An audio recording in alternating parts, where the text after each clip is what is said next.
Encontrarnos con un desacuerdo durante una conversación a veces resulta desagradable, porque de algún modo se trata de un enfrentamiento. Pero ese enfrentamiento tendrá un final feliz o infeliz dependiendo en gran medida de ti. ¿Cómo podemos enfrentarnos a un desacuerdo con elegancia? Vamos a verlo. Winterland, tell me all your secrets. El gran experto en influencia Dale Carnegie nos habla de esto en su bestseller Cómo ganar amigos e influir sobre las personas. Tendrás el libro en la caja de información junto con muchos recursos fascinantes. Carnegie nos explica lo más importante para comprender la situación, y es que, aunque la persona que tienes delante esté totalmente equivocada, ella creerá que no es así. Estará convencidísima de que tienes razón. Igual que tú, ¿verdad?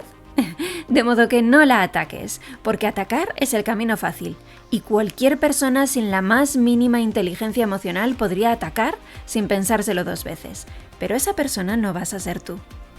Hablando de esto, si eres alumno del campus de Poder Personal, te recomiendo cursar la Escuela de Inteligencia Emocional que tienes totalmente incluida, en 30kcoaching.com/poder personal.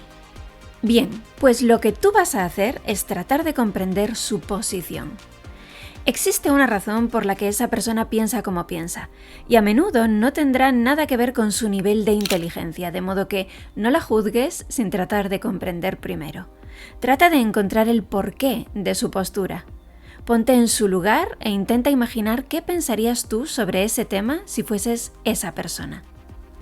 Tal vez consigas comprenderla o tal vez no, pero mientras te enfocas en comprender no puedes irritarte por el desacuerdo. La irritación y la comprensión no son compatibles, de modo que, dado que irritándote no vas a ganar absolutamente nada, enfócate en comprender. Kenneth Good, en su libro Cómo convertir a la gente en oro, dice que el éxito a la hora de tratar con las personas depende de que se consiga captar con simpatía su punto de vista. Piénsalo un momento. ¿Cuándo fue la última vez que tu relación con alguien mejoró únicamente con abrir tu mente a su mundo? Si se te ocurre algún ejemplo, cuéntamelo en un comentario. Tal vez no se te ocurran ejemplos porque no has prestado atención, pero hazlo a partir de ahora. Muestra interés por el hobby de tu pareja. Intenta entender en qué consiste el trabajo de tu amigo. Imagina cómo es vivir siendo tu vecina de al lado. Ponte en el lugar del camarero la próxima vez que estés sentado en un restaurante. Para llegar a enfrentarte a desacuerdos con elegancia, el primer cambio debe ocurrir en tu interior. Se trata de mostrar interés, de sentir interés primero, y finalmente ese cambio se trasladará de forma externa a tu relación con las personas. Explica Gerald Nirenberg en Cómo llegar a la gente que contribuyes de forma eficaz a las conversaciones cuando demuestras que las opiniones y sentimientos de quienes tienes delante son tan importantes como los tuyos.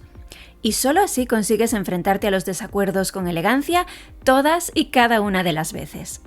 Tal vez te parezca un consejo muy simple, pero salvo que tu inteligencia emocional esté muy bien trabajada, requiere mucha práctica y mucha voluntad. Si crees que a ti te va a resultar complicado, tal vez porque tienes un pronto muy fuerte y saltas a la mínima, aquí tienes 9 sugerencias valiosísimas de Carnegie para llevar una discusión con diplomacia. Y te dejo también el botón de suscripción a mi boletín gratuito. Tendrás un regalo de bienvenida. Disfrútalo.